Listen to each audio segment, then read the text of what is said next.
you and Brother Hunter, if I get like a minute and 20 seconds so I can post it and share it with everybody, then we're good to go. We are live, fellas. We are live. You good to go, Nate? All right. So good evening, Rochester community. My name is Dr. Carlos M. Cotto Jr. I work for the Rochester City School District, and I want to welcome you to our State of Our Culture here in our Rochester community. This is session 2. We'll be closing out with this particular session. But before we get started, I want to share a little bit about what we have been doing for the last year, which is these DJ mixers. Thanks to Nate Smith, who's brought this kind of idea to the table. This has been done in collaboration with our Fatherhood Engagement with the Rochester City School District and My Brother's Keeper, along with a variety of members in the community, leaders in this community, young men, Black and brown young men in this community.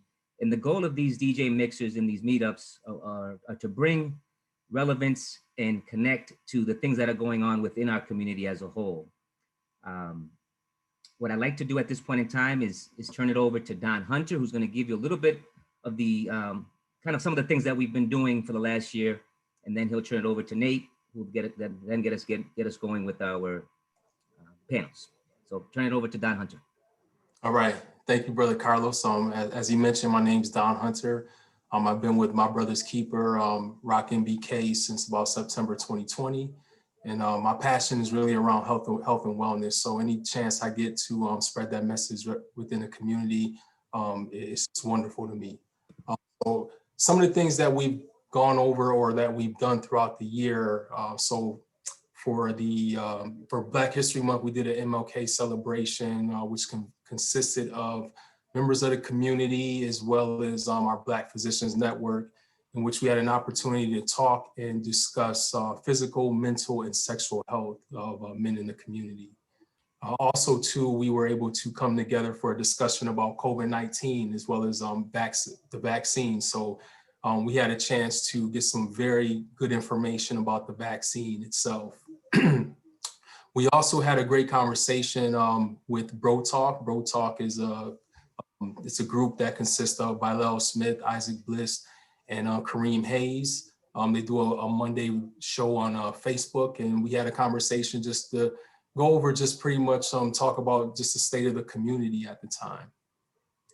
We've also had partnerships with the Cumbre and the Black Agenda. So those are some of the partnerships that have taken place over the last 4 months.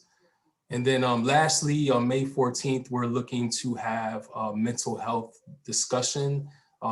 Actually, May is Mental Health Awareness Month. So we're looking to have a discussion with some of our doctors, our Black physicians again, as well as members in the community. So look out for that as well. And then lastly, I just want to call out our disclaimer here. So the Rochester City School District is providing this presentation as a public service, but is neither a legal interpretation nor a statement of RCSD policy. Reference to any specific product or entity does not constitute an endorsement or recommendation by the Rochester City School District. The views expressed by guests are their own, and their appearance on the program does not imply an endorsement of them or any entity they represent. Views and opinions expressed by RCSD employees are those of the employees and do not necessarily reflect the views of the RCSD, the Board of Education, guests, and all partner organizations. If you have any questions about this disclaimer, please contact our Office of General Counsel. And now I'll pass it over to Nate Smith. What's going on, everybody? First and foremost, yes, my name is Nate Smith. Some people know me as Clever Your Highness. If you want to go to my MC days, I got bars. I might have to drop a couple for you. I see young Lipe looking at me like I'm tripping, but this is real talk right here. No, I was kidding. Welcome, you guys. I'm glad everybody's here to the State of the Culture conversation that we're going to have. This is our part 2 of a conversation that we started with the Fatherhood Engagement Committee. First and foremost, I want to shout out the Fatherhood Engagement Committee that's on this call right now. Dr. Carlos Cotto, Brother Don Hunter, Brother Eric Rose, Brother Ray Maolis, Mr. Tony Jordan. They're all good brothers who have been doing great work in the community, engaging and working outside of their initial hats that they wear in the community. They've been going above and beyond to make sure that we can still engage with these mixers and with these events to kind of break down some of these silos. We understand that Rochester, New York is very program heavy and also very silo heavy, and meaning that there's a lot of cliques that are working together, but they don't really look outside of each other to open and engage with each other. So what we've been doing with the Fatherhood Engagement Committee is really breaking down some of those silos. And as Brother Hunter has spoken to, we've done a lot of conversations just to really break down the generational gaps. Today's conversation isn't going to be any different. We selected panels of MCs because in the part one of our State of the Culture, we've identified certain concerns of certain members of the community that they have towards the hip hop culture. And we want to identify from actual independent artists who are indulging in the game right now and been, have some skin in the game to see what their take on it is. So with that being said, we're gonna play the video. Brother Ray Rayolis gave us a video a couple weeks ago, and that's what really kind of brought this conversation to task. So if Dr. Cotto can play that video, and then we can introduce our panel and get this conversation going.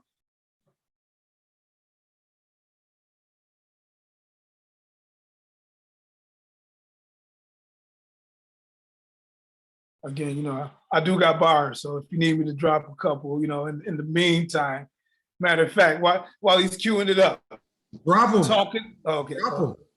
Okay, Brother Jordan, I got permission. Okay, let's see. Talk of the town.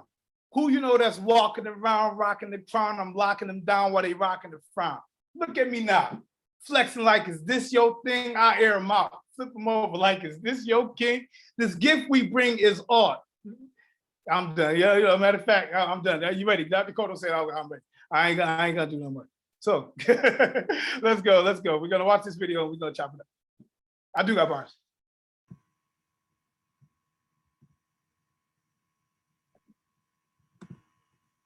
Bear with me for one.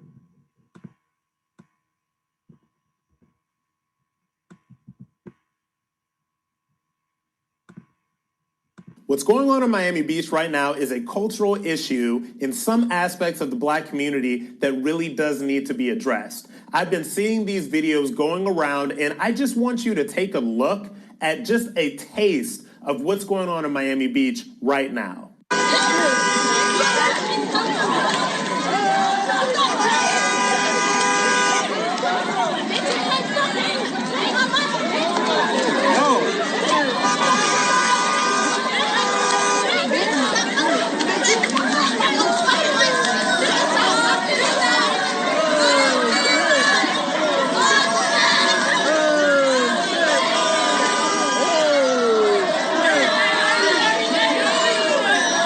When I see these videos, it honestly makes me concerned. It makes me fearful. It makes me angry. It makes me so sad that there are people that look like me interacting with each other and on the streets of Miami in this way. And first of all, let me just say something. Everybody is afraid to have this conversation. White people are afraid to have this conversation because they'll be labeled as racist. Black people are afraid to have this conversation because they will be labeled as coons, Uncle Toms, whatever. I'm not afraid to say this because it is something that needs to be said. What we are seeing on the streets of Miami Beach right now is a complete end game. It is the complete end result of ratchet, ghetto, hip hop, rap culture that affects how certain aspects of the Black community live their lives. When we talk about Cardi B and Megan Thee Stallion on the stage at the Grammys, when we talk about ratchet reality TV culture, where you have, rappers that have 5 different baby mamas and there's no father in the household, and this guy's got all these different kids and the woman doesn't care. When we talk about baby mama culture, when we talk about hip hop ratchet culture, when we talk about IG model culture that objectifies these women, and they rap about selling themselves for money and all of this stuff. When conservatives of all colors talk about this stuff and how cancerous it is to our society in certain aspects of our culture, this stuff that is going on in Miami Beach right now, this is what we are talking about. And the sad thing about it is that they're all right.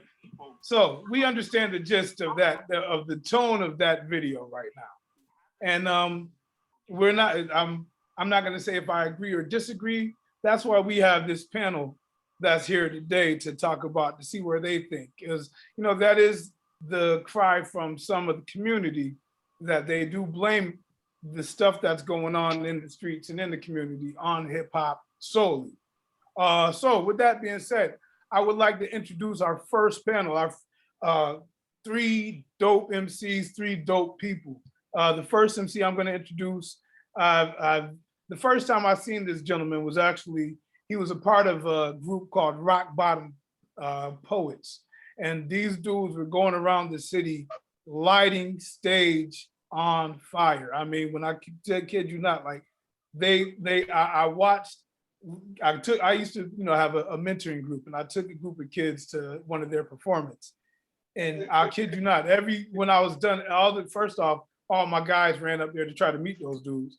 But then afterwards, they all looked at me like, yo, do you hear what these are bars? And I'm like, yo. So I thank this brother personally for being able to help me introduce a lot of young cats to hip hop via the form of poetry. But then he's just gone on and just done great things in the community, outside the community. He's got a couple new videos that are out right now that are really killing the game right now. So give it up to Shy the Realist, man. First off, I want to salute you, King. How you doing? Everything good? I'm doing all right. It's funny, I was actually watching the video before you know, I jumped into the meeting, and then hearing it again. I can't wait to have this conversation. I'm glad to be here as a MC, as a person who loves Black culture, let alone hip hop culture, as a person who loves the youth and just wants to make a difference. I'm glad to be here. Thank you for inviting me, bro. Appreciate you, man. Appreciate you, man. This next artist that we have, I can tell you a lot of stories about this young man. A whole bunch probably that he won't want me to tell, so I won't. But the ones I will tell is I've known him since he was about 11 years old. And I honestly didn't even take him seriously as an MC for the longest. And I think he graduated from school down in Florida a couple years back. And he went down there, when I went down there for his graduation, I said, yo, Nate, I got bars, man, I spit. And I'm like, man, whatever, man. You know, because I'm not going to take you. If I know you for a X amount of time, I'm not taking you serious if you're talking about you got bars unless you spit. And when he spit, I'm like, okay. You know what I mean? I ain't telling him in there, but fast forward, he's been sending me some tracks, and the young man has got a story to tell, man. And I appreciate him for the growth that he's shown in life and just as a person, man. So give it up for my man, Felipe Carter, but he goes by the name of Lipe. What's going on, King? How you doing, man? Doing good, and you? Man, I'm all right, man. Everything good? You staying out the way? Yeah, man, just staying out the way, making music. Just did a show recently in Atlanta. Okay. We'll talk about that later. You know, we talk. But yeah, I appreciate you being here, man. And I want to get your insight on a lot of this stuff going on. Thanks for having me, for sure. Thank you, bro. And last but finally not least is another young man who I've seen grow as an artist. I met him, he was probably about 16, 17 years old. I did a program called Hip Hop 101. And he just happened to wander through the doors one day. And, you know, the bond was just instantly. He started off as a poet, again, similar to Shy. He started off as a poet, and just as he grew as an artist, like he wanted to sing too, and he's got, you know, so he does a little bit of everything. He sings, he's a poet, then he just started delving into some producing, and he's got bars, so he's a jack of all trades and master at few, you know what I mean? So and he's just a dope person, a dope individual. He is an entrepreneur. So give it up for my guy, Prince Allende. What's going on, King? Everything good? Yes, sir. How are you? Man, I'm blessed, man. Blessed to have you brothers in the room with me, man. And again, we're gonna get this conversation going quick. But before we do, I just want to, I got to get an understanding of who we're talking to, just for the people. We at these DJ mixers have been breaking up generations of hip hop, so we can kind of identify who we're talking to and the understanding and where in the culture you stand. So you three brothers, I'm gonna ask you guys this question. I'm gonna start with Shy, and in the order of the introductions, you guys answer. What part of the culture do you represent? Are you an old school hip hop head, which is from the conception of hip hop to about 1988? Are you a true school hip hop head from 88 to the year 2002? Are you a leader of the new school you represent hip hop from 2002 till today? So I'm gonna start with Shy and we're gonna work our way through the group. I would say I am a bridge between around the 88-ish to the leader of the new school. But I study all just because I'm a fanatic of lyricism. So just the art of storytelling, the art of just everything that you can technically do with the craft, to the poetry in it, and also what the new school has added, which is more melodic, more melody, more just different ways that art has stepped into hip hop. So yeah, I definitely say those two. I'm a bridge in between. Cool. Lipe, same question.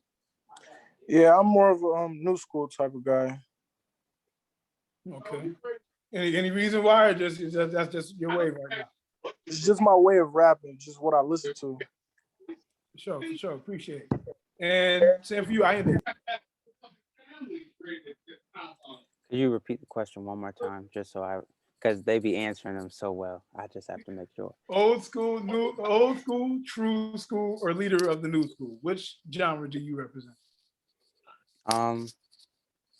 I can't help but represent all of it because I grew up on old school. My father played KRS-One. You know what I'm saying? I listened to Wyclef Jean. I was listening to Common back when he had sense. I know who J. Rue the Damager is. I know who Black Sheep is. So I have a deep love and reverence for them and the foundation that was laid. You know, hip hop is only but so old, however. She was born August 11th, 1973. I have written it down. Talk about it. So Talk about it. If like my father is older than hip hop, technically, right? But look at where it's gone. So I think it's just a matter of well, we'll get to that, but yeah, I represent all of it because all of it I wouldn't be here without. For sure. Appreciate y'all. So since I'm gonna stay with you, Ayende, since you represent all of it, I'm gonna give y'all these are quick answers, all right? So real quick, who's hotter? Who's the better MC? Oh. Biggie or Pac? You answer. Biggie. Answer that one. Biggie. Why you say that? Well, for starters, there's an actual video on YouTube where they're both rapping and his was just better. In terms of cadence, in terms of delivery, I get they were just sitting there at the table, but if you bowed it, you're gonna be bowed it 100% all the time, every time. Okay. All right. So yeah. You going with Biggie? Yeah. Appreciate it. Lipe, Kendrick or Drake? Drake all day. Drake all day. All right. Since you made that face, Shy, do you disagree? I disagree with both of the ones that I heard so far.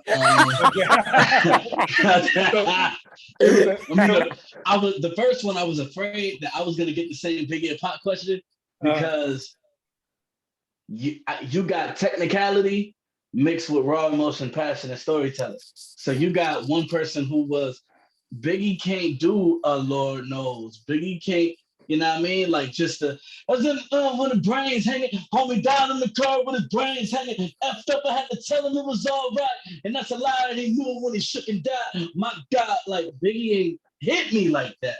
You know, but but Biggie ain't hit me like I forgot the name of the album, but it's my favorite pop album. The album with that on it.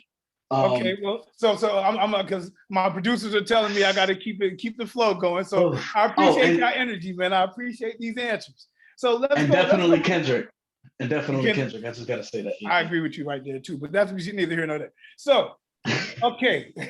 So for y'all three brothers, I'm gonna start with Lipe and I'm gonna work my way around. Who is your following in terms of as an MC, you know, who are the people that follow you? Who are the people that you make music for per se? You know, what the majority of the people that listen to your music, who are they? I really try to talk to kids around my age, but it's really, I have a crowd of, you know, everybody really, because I tell a story in my music. It's not really like, I don't make it specifically for one type of people. I want everybody to like my type of music, so I can have a bigger crowd. So I story tell, so like people can understand me. And that's just what I think. Like I just got a variety of all ages. Appreciate it. I end and then Shy. Same question. It's similar to Felipe. I think my crowd is very they're very appreciative of the past, but they not trying to listen to, you know, the bridge is over every day. You know what I'm saying? Like it's just, that's not what they're trying to do. They would rather listen to a Travis Scott. So I think it's a hodgepodge of everybody, but the appreciation for the art in my following is there. So okay. Thank you, Shy. That's a good question, because that's something that I've started to really pay attention more to as demographics and marketing become more important to grow. I would say I intended for really youth, just because of my biggest influence being Cole, and Cole impacted me when I was 14 and he was 26. He intended for college kids to be his audience, just like him. But I started to realize that my audience kind of differs between young 20s and to like 40s, just because of the content and just how music has shifted. Because I have such of a old school and true school hip hop style, it kind of caters more towards the people who love that, which is more older now. Got you. So I'm gonna stay with you, and then we're gonna reverse it. The reason I asked is because whether 1 or 1 million people following you, every one person that you can lead the light is one less person choosing to live in the darkness. So, your words are doctrine to some. You guys in particular, you guys spit some words. Some people listen to it like it's the Bible. You know what I mean? So when they hear you, what resonates? What are you saying that's going to resonate to them? What is in your words? Do you think about that? Are you conscious of that? So I'm asking you, Shy, and then I'm going to work in reverse order. Very much so. I'm very conscious of it. My whole thing is vulnerability and transparency. So, my name being Shy the Realist, it's about being a realist and taking every situation and looking at it and talking about it in a realistic point of view. I challenge society a lot. I challenge moral a lot. And so I want to always keep a conversation going of right and wrong, and just how to be a man in an age where we weren't really raised by them. I would say this. I look up a lot to Fred Hampton. And I want to be what Frank Hapner was to me. And that's basically just an instruction manual or how on how to lead and how to be an activist, how to be a man for those, even if I'm not able to change the world in my life, at least let me be the instruction manual for the next generation. Appreciate it. I'm gonna say Lipe and then Allende, I believe was the order. Can you ask that question again? So basically I said, like, whether 1 or 1 million, whoever, your voice and the things that you say have the ability to sway people one way or another, in certain directions. So when when you spit, do you think consciously of what you're speaking and how other people are affected by those words? Or are Yeah. you know what I mean? So where are you at? Yeah, because I try not to talk about, the things that I haven't been through and the things that I don't do. So people could, like, I want to talk about everything besides violence and stuff. So I want to talk about how I got heart and ambition and stuff to do stuff. And I try to keep people away from that because I know I have people who actually look up to me, either like if they're older than me or not, So people who actually follow me and I try to encourage them to do better through my music and like to just keep on. Gotcha. Appreciate you, bro. Allende, same question. Yeah, I definitely do. I think I overdo. But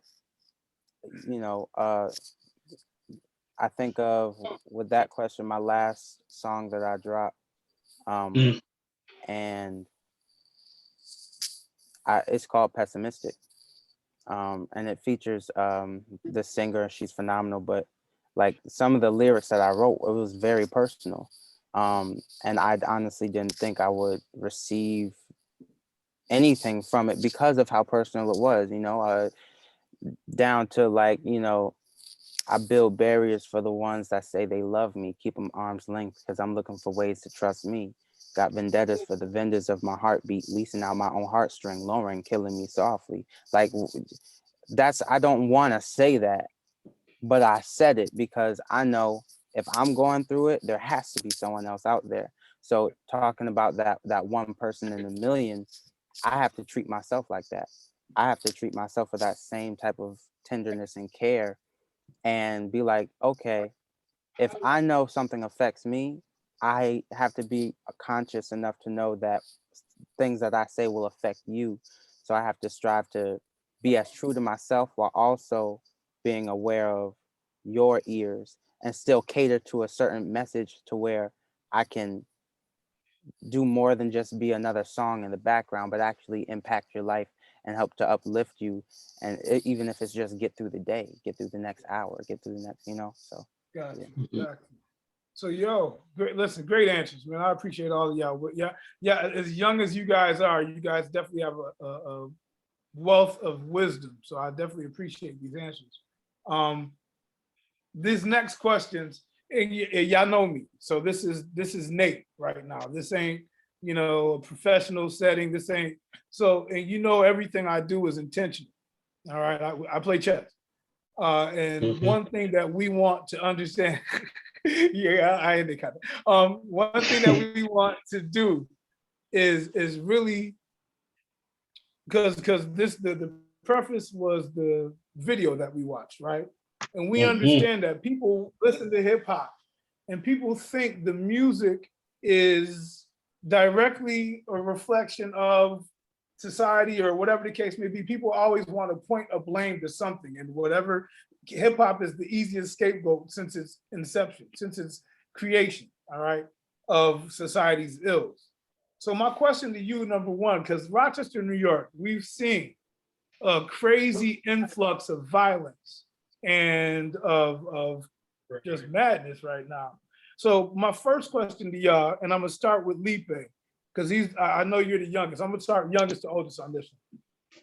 How connected are you with the violence that is going on in the city of Rochester? Like in terms of do you know people who are, what I mean? Like how, let's be real, I without indicting yourselves out here, You know, I want to know, like, is this something that you see on a daily basis? Yes, it is. I'm very connected with the violence that's going on right now. Okay. All right. Make sure if y'all can just mute your phones too in the background. So if you say you're very connected, so do you address that violence in your music in terms of like, do you do it in a positive manner, in a negative tone? Do you glorify it? Do you denounce? How do you address it? And how do people, respond to it? I don't really glorify it. I'll say like I've been through it, like I've witnessed my people on both sides of, every situation. So I really just explain the story through my, I just explain what I seen and what I'm going through my music. And that's just, without like saying too much, without saying too less.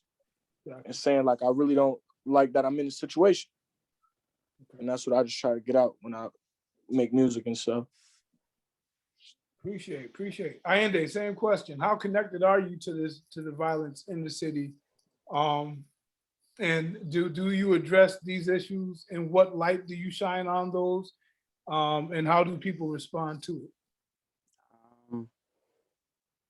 I don't have a personal connection. I don't have any friends or family that has been victims of, but I do have family members who have had some of their family, so like extended family to a degree,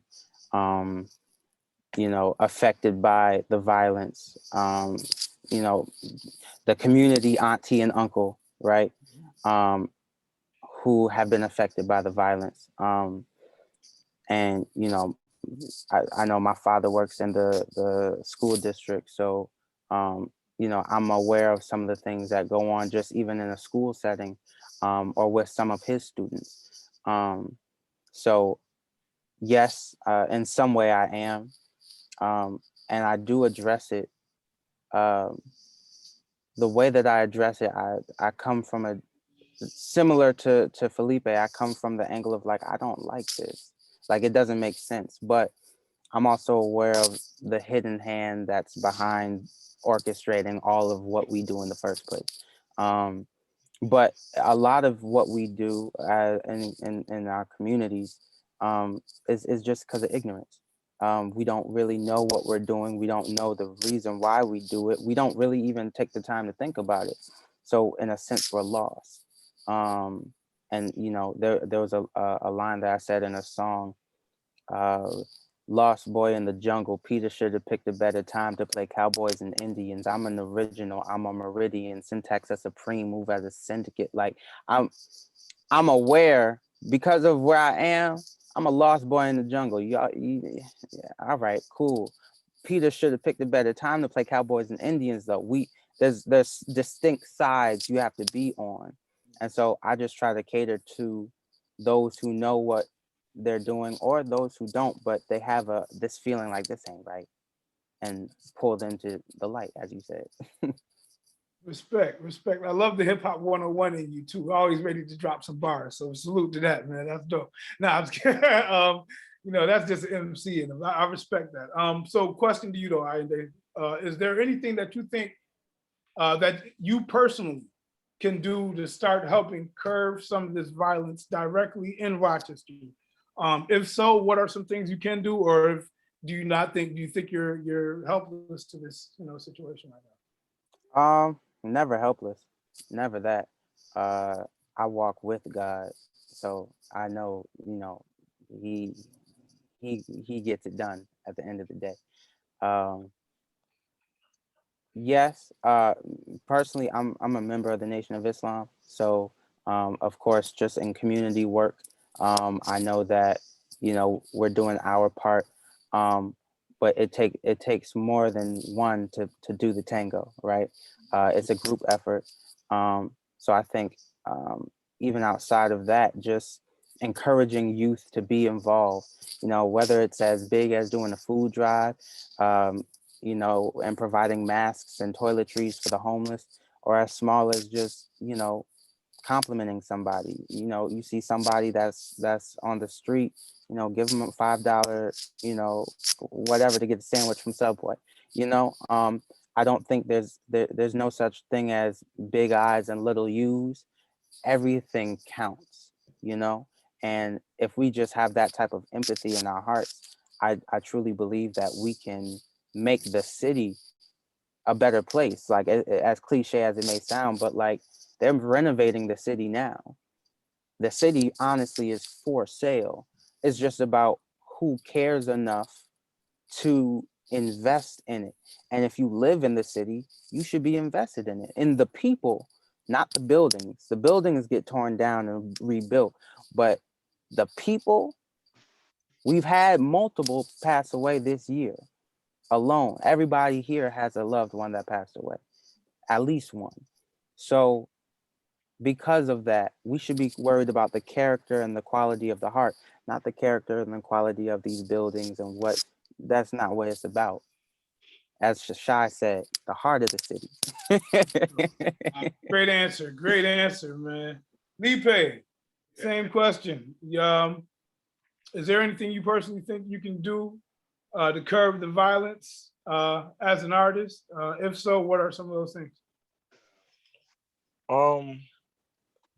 To be honest, I honestly just try to, like, through music and stuff, I just try to encourage people to do different things, like be themselves. They don't have to, you know, go out there and just be in the middle of violence. They can stay out the way. They can do different things. Like you're better. You can be a better you every day. You don't have to, you know, do the same thing. You don't have to be used to. You don't have to wake up and think like, I'm in the ghetto, I got to do this anyways. You got to think different and bigger. So, shout out to you personally. Personally for having a job and keeping a job. Like, what I mean, little things to me mean a lot. You know what I mean, and the fact that the options that you could have taken, choosing not to take. So I got to tell you, I love you honestly for that, man, and keep up the good work. Thank you. So with that being said, Shai, same question. And we know the answer. We know the answer to this, and I know it's kind of cliche to add because if you know Shai, you see Shai be on the front line all the time. But is there anything that you can do to curb this violence? And if so, what would they be? I've been wearing this hoodie since I got here, sadly, since I got back to Rochester. This is my student, Lyshawn Curry, who was gunned down October 2nd, the day I was supposed to leave Rochester and go back out to LA. I'd be a liar if I was to say that I knew everything. And I had this conversation with you, brother. There are times where I feel helpless. There are times where I feel like, what more can I give? Like when Daniel Prude's verdict came back, and after all of the fighting, after all of the standing on the front lines, after all of the losing my voice and crying and just praying that Daniel gets justice, and there not be any justice for him, that it leaves me helpless. Or when the night I came back and I'm performing for the protest, and it was like a welcome home kind of thing, and I just felt so powerful, like, yes, now let's fight. And then 16 kids get killed or get shot. Like, but we're not protesting for that. You know what I mean? Like that, it's stuff like that that it kind of gives me, it kind of leaves me in a standstill. I'm only one person. And as Fred Hampton as I want to be, I don't see a lot of Panthers around me. So I'm really just speaking out ideas or trying to move forward. And like, sometimes I feel like I don't really have the support. I feel like what we could do more, my brother Jeff Johnson said it the best. We need to stop being afraid of each other. And there's this view that is portrayed in the media, just like that Rob Smith dude just sat on there when he blamed it all on hip hop. You know, there's this view that is specifically targeted towards Black people and economically challenged Black people, saying that we're the cause of the violence, or we're the cause, or the black on black crime, all of that. Nah, that's bull. Ain't no black on black crime. You take a criminal and put him in a white neighborhood, you're gonna do some criminal stuff. You take a white criminal, put him in a black neighborhood, you're gonna do some criminal stuff. A criminal is a criminal. It ain't no black on black. You just got two people that are put in circumstances that they don't have an opportunity to even leave the neighborhood or even do anything better. So they have to go towards a criminal path just to survive. It ain't no black on black crime. It's survival against survival. You know what I mean? So what we need to do is not be afraid of each other. Look at each other and recognize each other as king. If we could fight the mindset that everybody that walks down the street towards us is trying to get us, then we will be able to not be so quick to take the life of another black person, period. Of course, in general, I don't want anybody to die. I don't want anybody to have any, I don't want to feel the same way or feel any type of way towards a white brother or a white sister. But right now we got to talk about what's on fire, and that's our lives. You know what I mean? And the easier it is for us to value each other's lives, the easier it'll be for us to live longer.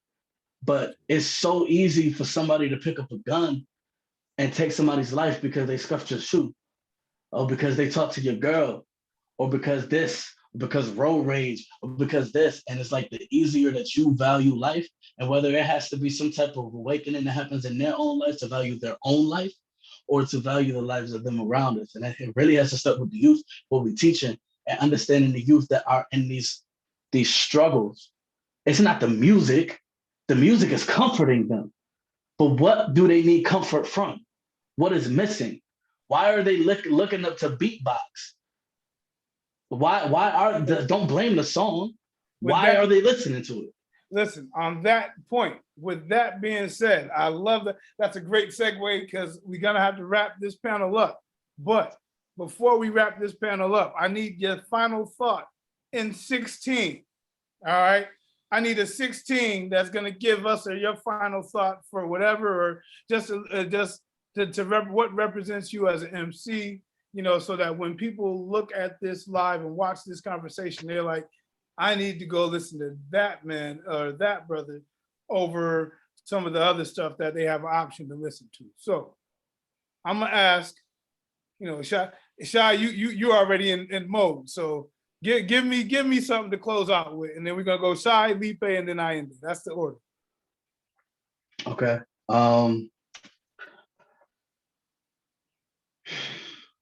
Let's go. I'm gonna do this one off of Grassroots. This is new. So what you know about it? My city's a horror scene, there ain't no show about it. They killed them boys on Genesee and made a song about it. My liver's full of Hennessy, my friends don't know about it. We all got demons, just depends on how you go about it. Lost in my thoughts, I'm struggling and ashamed of it. They told me stay on Facebook, don't make my pain public. If I take pride in my loneliness, what can they gain from it? It makes me think about my success and will I change from it? When the money comes in and I start living my fantasy, I wonder if I'll have moments I wouldn't want a fantasy. Or maybe they see weakness and transparency, cause sad youth or grassroots and mass shootings mean tattoos. It's gunpowder in the atmosphere. Now waking up tomorrow is an average fear. And I'm gonna stop. Salute. Drop your snaps in the chat right there. Salute to that. How can we get in contact with you if we wanted to, get you to, perform or just see you out or just hear some of your music? If you ever want to hear more, see more, or do more with me, it's just a matter of contacting me at Shy the Realist. It's CHITHEREALIST. And my name is on everything. You can find me. I'm very approachable. I'm very reachable. Let's do something for the youth. Let's do something for the city. Let's do something for the culture. Let's do something for art. For sure, man. Appreciate you. Hoodie is fire too, man. Make sure you Thank you. That link up there too, man. Yeah. Support Nicole Levon, who's doing, she's doing a documentary on Rochester. She's from Harlem, and she came here to do a documentary on Rochester and Daniel Prude.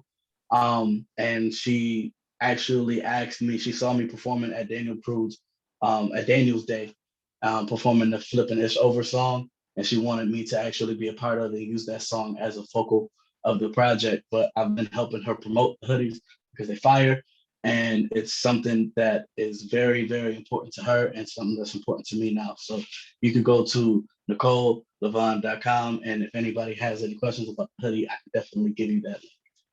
For sure. Appreciate you, man. Appreciate you. Lipe just got a phone call. I think he was trying to call in some bars. You know what I mean? Are you ready, Lipe? Or if not, I'm gonna go Allende and then we go close it out with Lipe. Yeah, I'm not ready right now. Yeah, all right. Go ahead, Allende. Give me 16 real quick while Lipe finish that phone call. Even when I'm not in Hip Hop 101, he still asks me for bars to recycle for himself. Like, that's crazy. You already know. Things never change. I'll just do the one that I mentioned.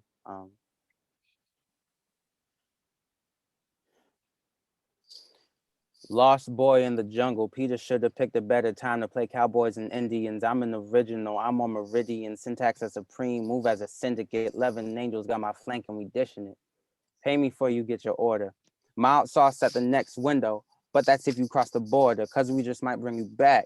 Might make a wonk every step of the way. Why you out pacing? I'm back at the shrine. Premeditated. You plot to take out my tribe. Meditate on it. They round up the rebel lies. The greatest don't pray to no devil. We out of the matrix. We just getting started. And by the time, surely they'll be the martyrs. And that's where I'll stop. Salute, man. How can they get in contact with you, man, if they want to check you out on whatever media? Yeah, so you could follow me on social media, Instagram, Twitter, Clubhouse, all the same at PrinceAyende _. You can also go to my website, princeayende.com. That's where I have merch like this hoodie based on my song Pessimistic. I mainly operate out of Instagram. So, you know, if you have that, cool. If you don't, again, the other two will suffice, or you can find my Facebook page, Prince Ayende Official. And that's PrinceAyinde Official, OFFICIAL. I was making sure I was spelling it correctly in my head. And I have a poetry book out that's on Amazon called Unwarranted Approval. It's $15 plus shipping and handling. I'm working on my second book. If you want to book me for a verse or a feature, because I'll be trying to do my harmonies too, you can just hit my email, princeayende98@gmail.com. And then anything else, just hit me in the DMs, and I appreciate the opportunity.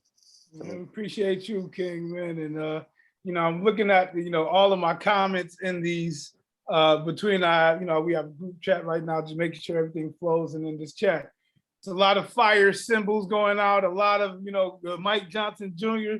is going crazy in the comments, man. He's saluting all of you kings. Lipe, you ready? You got me something? You got something for me, man? Yeah, I got quick something. All right, let me hear what you got, man. What you talking about? I got a lot of stuff going on, and I done been through stuff, and I'm still holding on. I'm going strong. I don't even know how a young dude been holding on. I don't need drugs, but you could fill up my styrofoam. So I look at the positive, and when it goes down, I can even run to my mama crib. Don't think it's sweet, we got to drop where your mama live. You ain't got to tell me, because I'm knowing that I'm out of here. Okay, you know what I mean? I see you getting there, man, So, I mean, like, listen, the one track you sent me, well, you sent me a couple, but one actually, you was spitting some pain. I ain't gonna go into it right now, but you was going in, man. But so how can we get some of your tracks too, man? Like, let me know how we can hear young Lipe, man. What we got going on? I really only got one song out. It's called Flavors. Y'all can look it up on YouTube, Lipe Flavors. Follow me on Instagram, Felipe.Carter. I got a YouTube channel. Y'all can subscribe to me. I'm gonna start dropping more music, FBO Felipe. And I'm on Facebook as Felipe Carter. Y'all can just hit me up. I'm on Instagram a lot more now. So okay. Well, yo, I appreciate y'all three brothers. Stick around because I might need to bring a couple of y'all back in for this next, the next segment. You know what I mean? After we get the other MCs in. So if you got time, stick around for this conversation. But truly, from the bottom of my heart, each one of y'all brothers, I love y'all dearly. Y'all know that. Y'all don't have to tell y'all, but I have to tell y'all because we ain't promised tomorrow. So keep doing what y'all do. Make sure that, if y'all need, and Shai, you said something that really stuck out with me about resources. The brothers in the Fatherhood Engagement Committee are all good dudes, all brothers who are for the city of Rochester. So as you scroll in this time and see whose names you see, just know you can utilize every last one of these brothers to make sure that whatever you're doing for this town is going to be effective and it's going to be, like, we got your back.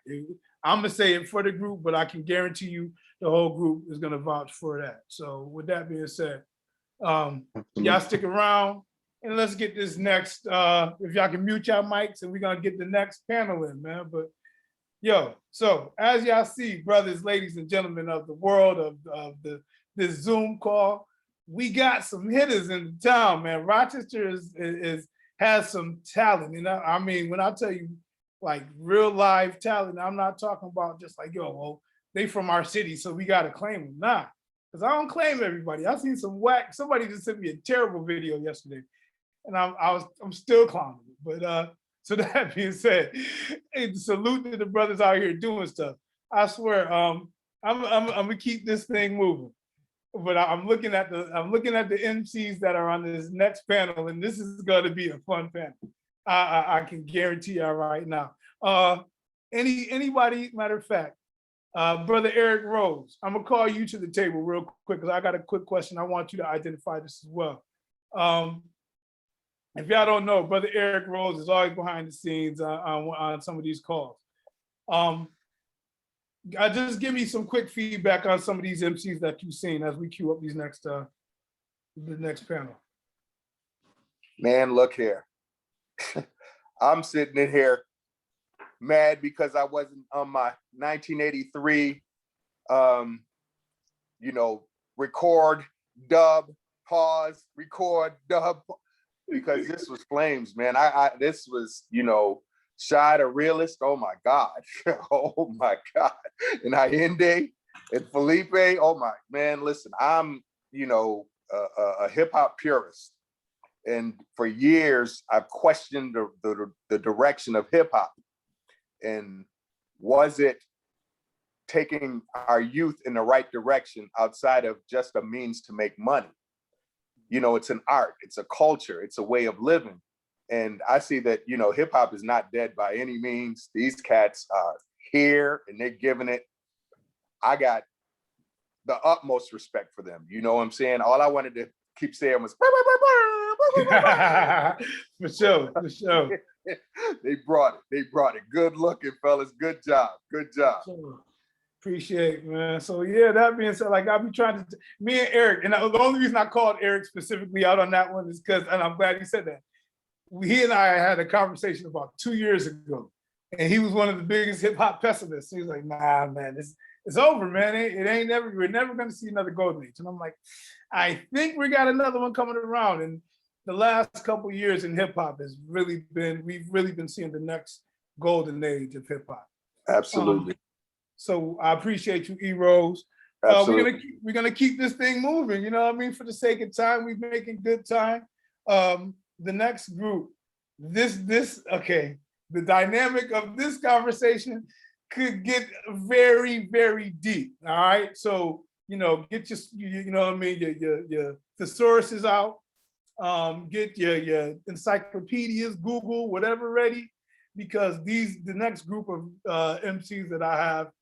I'm not saying that the first group wasn't deep thinkers, because I mean them dudes think as well, but like these dudes. The first MC, I'm gonna introduce him. All right. Whoa. Sorry, I had to clear my throat before I introduced him. The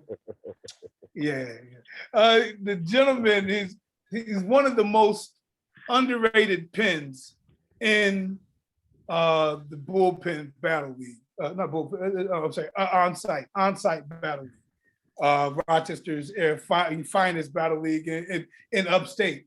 But the gentleman has been doing this thing since a juggernaut. You know, he's been a juggernaut in the game. You know what I mean? But right now he flipped the state. He got grown on him, and he's really, like, I've been seeing this brother in different MC showcases and battles, and like his pen is really one of the top tier pens, not just in Rochester, just in the game.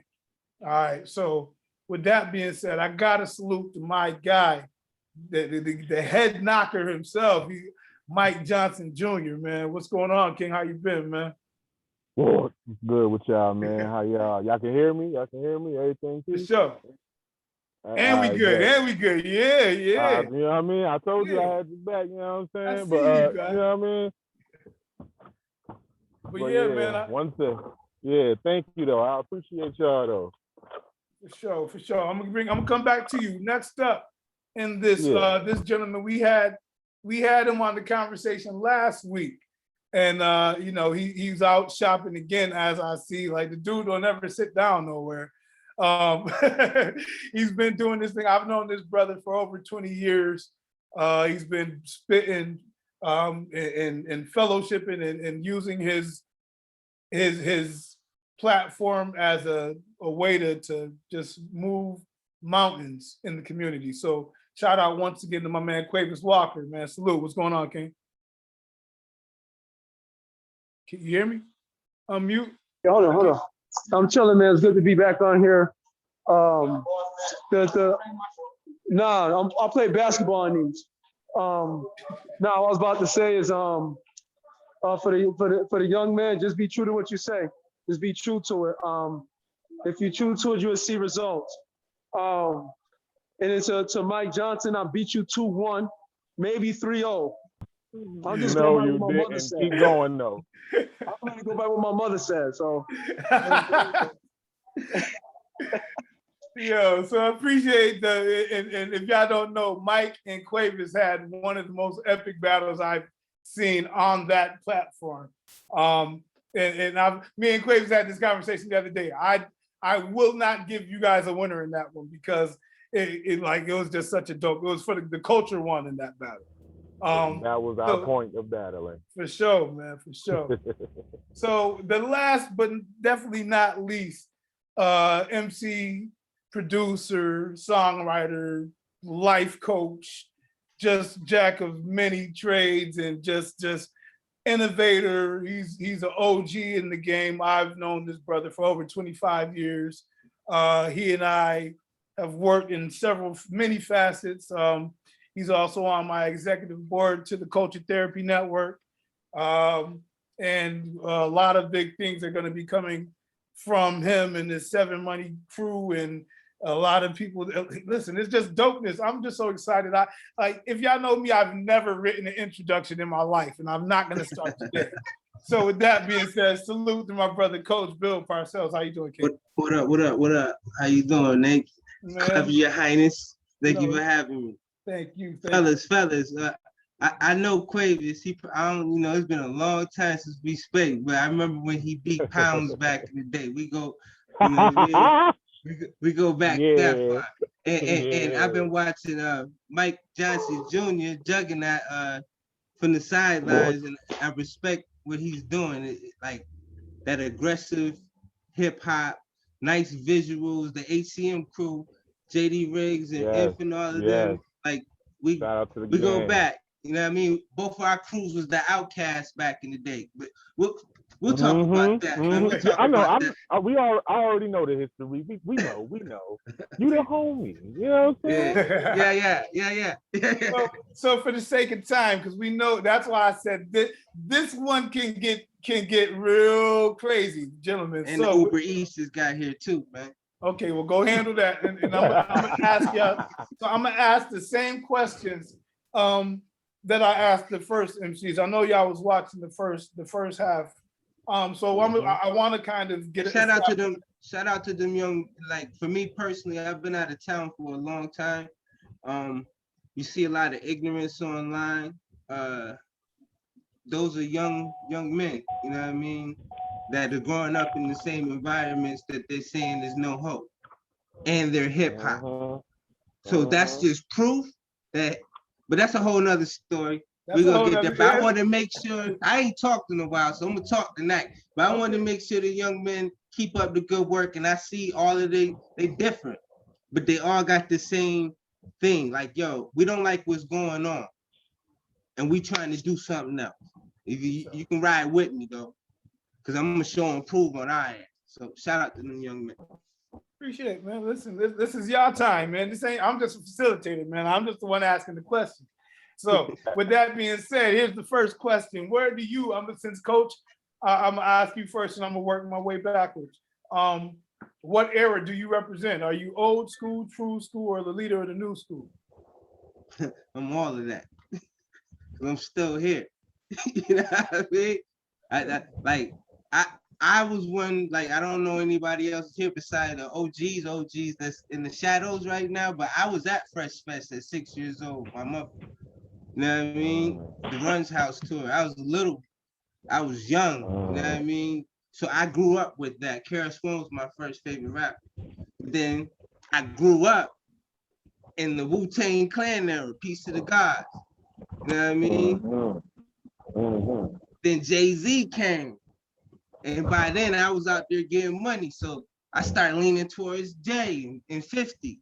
Nas was always there, but it was a point where that's, you know, but that's why I tell you, like, even right now, like, I understand, I moved down to Atlanta, like, I understand these young boys now. When I was up top, I ain't get the lingo, I understand them.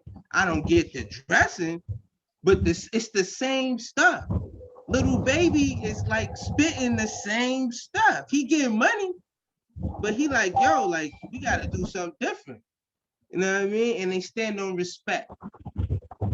I represent all of that because I'm still here. I'm in Atlanta by myself. I am my own crew. Sure.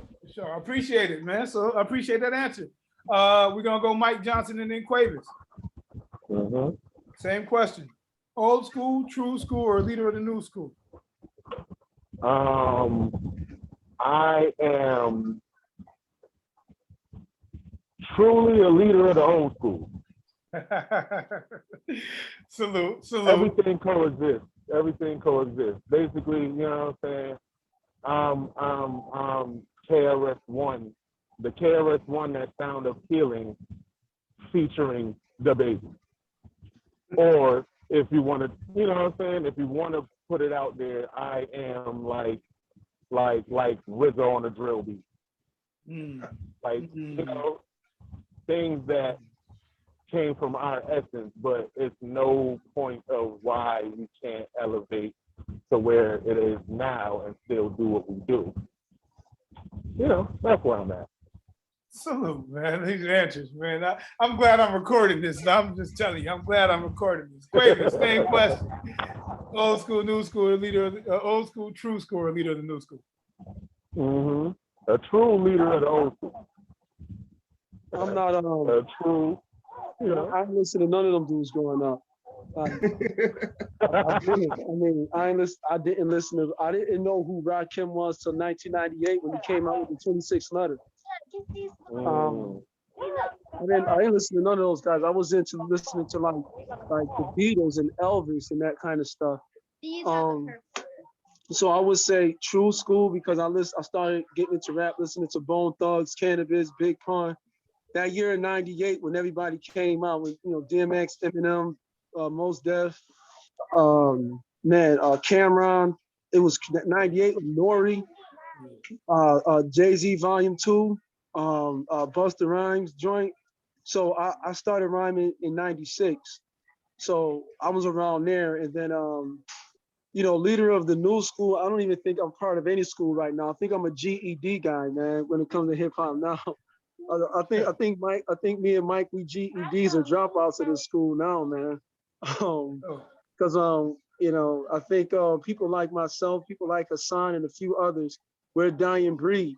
You know what I'm saying? We're a dying breed. So, but what influenced me was that true school, that 1988 to about 2002, 2001. Yeah. Cool. Rebel Study Hall coming soon, man. That's dope, man. So with that being said, I'm gonna ask you right now, Quavis, since you're going true school, Big or Pac, which one? I didn't like either one of them. I'm not that they wasn't good, but if I had to choose based upon, I would have to choose Tupac, and I'm gonna tell you why.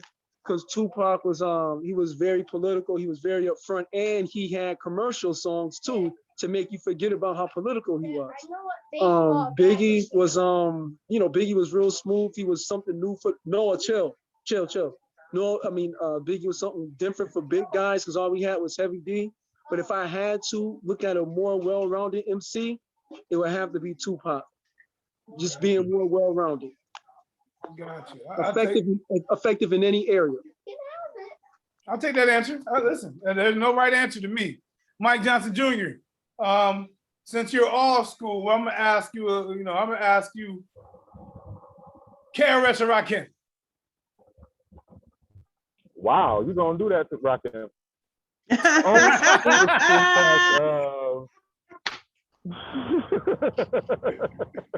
You know, I mean, salute to both of the gods, you know what I'm saying? Because they both have that thing that shows a certain type of growth, per se, right? The crazier part is, for me, Rakim was way more on the street level with it. It was more of a, I wouldn't say more of a appeal. I gotta say more of a appealing factor when it came to Rakim versus KRS-One. You know what I'm saying?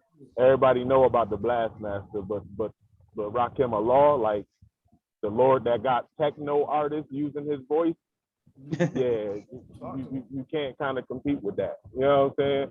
So yeah, I got Rakim. Appreciate it. Coach, do you agree with both of those brothers' takes or disagree? What do you say? Where do you stand with that? You know, with everything's personal preference, like that whole big Tupac thing, like I was living in the Midwest at that time and they was riding with Pac and I was the only dude from New York. You know what I mean? So I got into a lot of arguments riding with Big. I hated Pac. You know what I mean? I felt disrespected. I got older and I lived life. You know what I mean? I came into myself. I'm like, damn, Pac was that dude. Like Biggie could rap, but Pac was that dude on a personal. You know what I mean? So that's the difference. What was the other one? Rakim or KRS. Like I said, I came up on the Chris. I came up on the Rakim too. But the thing, Chris still here. Rakim here, but Chris still here. Like Chris still been dropping. You know what I mean? There's only like artists when they transcend through, and he never changed. It's not like he got auto-tune. You know what I mean? Like he's still spitting. It's relevant. He's still striking them chords. Rakim, he Rakim Allah. He the God. You know what I mean? Never cursed. Smooth. Nobody robbed him. You know what I mean? He was getting money. But we talking about hip hop at this point, maybe back then, but at this point, it's Chris. Ain't too many. It's Chris. It's Chris. Hey, again, I'm not gonna say anything. Brother Donald Hunter might have, or Brother Tony Jordan might disagree. But we'll check back in with them brothers in a second. So I'm gonna get into the meat and potatoes of the conversation like we did last time. We understand, we've seen the video that prefaced this whole conversation and where certain people stand on hip hop. I'm gonna freestyle a couple questions as we go in here because I don't want to beat the drum too crazy. I want to, have the same repetitive, but I do want to ask you, all three of you guys. I'm gonna start with Mike Johnson, Quavis, and then Coach. That's the order. Who is your following as an MC, as an artist? Like who are the people that follow you? Who listens to your music? And when they hear you, what is going to resonate when they hear you? If you want to get technical, my demographic is preferably female. It's mostly female. Okay. However, it's mostly, my demographic is those that want to grow. if you want to grow within yourself, that is what would bring you to what I do, or bring you to music that I present. If you want to understand yourself a little bit more, if you want to, you know, dive deep into yourself, that would be the audience that I will gather. Okay. So it's a very introspective tone when you rap. Correct. Gotcha. And don't get me wrong, I will, you know, rap just to rap, but I kind of don't know how to rap to just rap if everything is a message. Gotcha. Gotcha. Respect. Quavis, same question. Who is your following, and what do you intend to resonate when you put music out? What do you want people to hear? You know, someone asked me one time, they said, Quavis, if you do all this rapping, how come you don't got a lot of YouTube views and followers? I said, because the people I reach out to can't afford computers. The people who I reach out to can't get to their phones because the system won't allow them to have it. So I know a lot of people I resonate with is the people who don't got much, and I purposely did it that way. In 2008, I was presented with a record deal, and I left it because they wanted to make hot music, and I'm like, you know, the people who can't afford the music still got to hear it, you know. And so I agree with Mike 110% when he said, you know, people that want to grow. So whenever I rap, it could be in front of any crowd from age 6 to 66 of all colors. If they hear something that's gonna touch their heart, they're gonna follow it. But 12 times out of 10 is the people who don't got Facebook, who don't got their phones, who can't give love offerings. You know, people in the shelters. Appreciate you, man. And as always, Quavis is always like it looked like he's getting some baseball supplies for, you know, softball season coming up. So shout out to Father Quavis, who's multitasking during this Zoom call. So also, Coach Bill Parcells, same question, man. You know, who is your demographic, and what do you intend for them to hear when you're putting out your music? I've been making music for years for people that's like just holding on, like they in the dark. You know what I mean? Like they're currently in the dark. It's just a little bit of principles and morals that they holding on to that's keeping them sturdy, but they in it. You know what I mean? And they're around a whole bunch of people that don't really want to admit that this ain't really it. So I was able to tell them stories because I'm in it. I'm right here with you. You know what I mean? So I was able to tell them stories and then sprinkle a little bit of that hope at the end. So, you know, but in layman's terms, 5% of the listeners, you know what I mean, they're gonna know exactly where I'm coming from. 85% just gonna come along because it's good. I'll never get that last 10. It is what it is.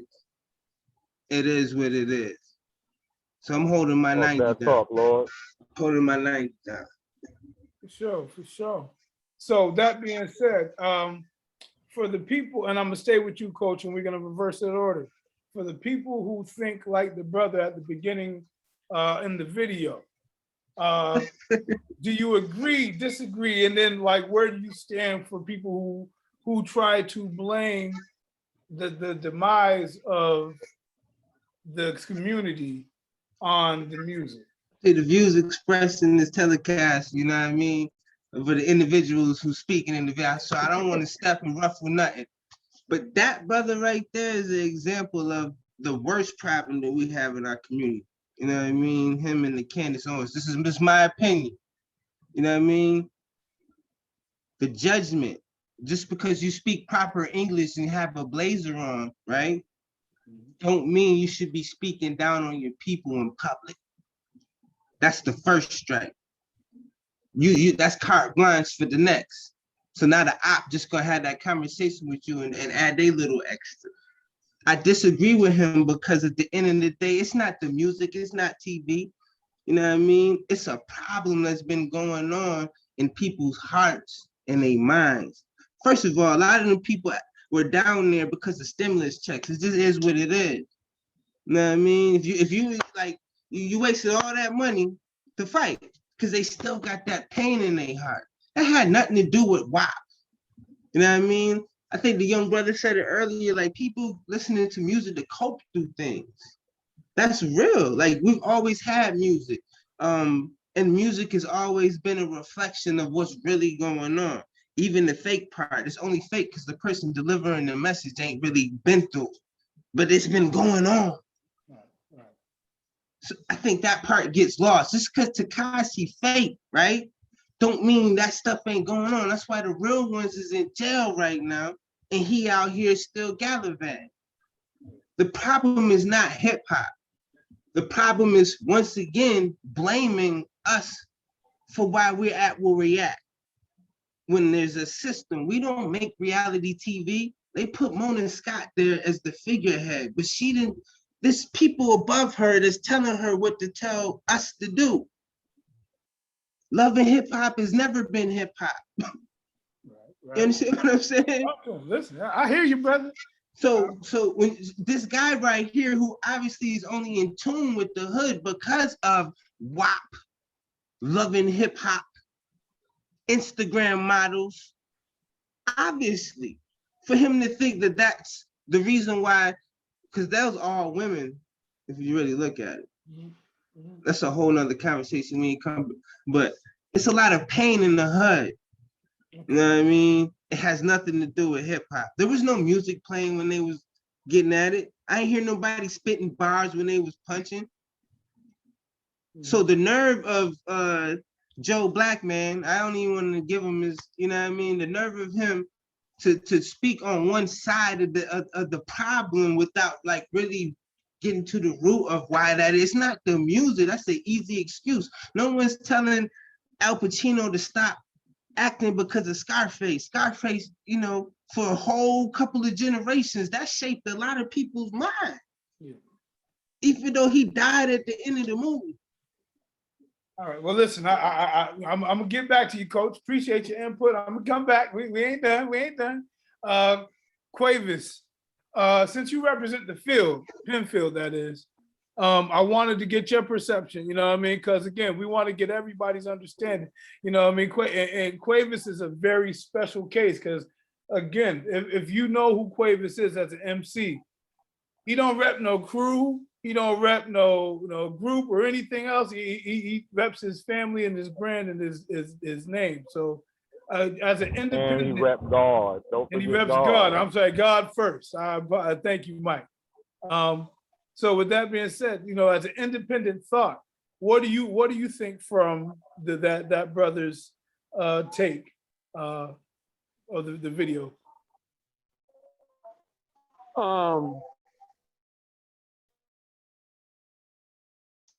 There was no music playing in the background of that. It was just them getting it on. It could have been a bunch of things that caused them to fight. It could have been alcohol. It could have been like ongoing beef. It could have been someone stepping on somebody's shoes, whatever it could have been. But something as small as this way, you guys, stepping on somebody's shoe and they're fighting out in the hood, they automatically think it was a rap song that caused it. And that's not the case. Times our fault, it had nothing to do. I know some people just got messed up hearts and they're very manipulative. And I know that there's artists out there that thrive off of violence. Okay, Quavis, we're breaking up a little bit, bro.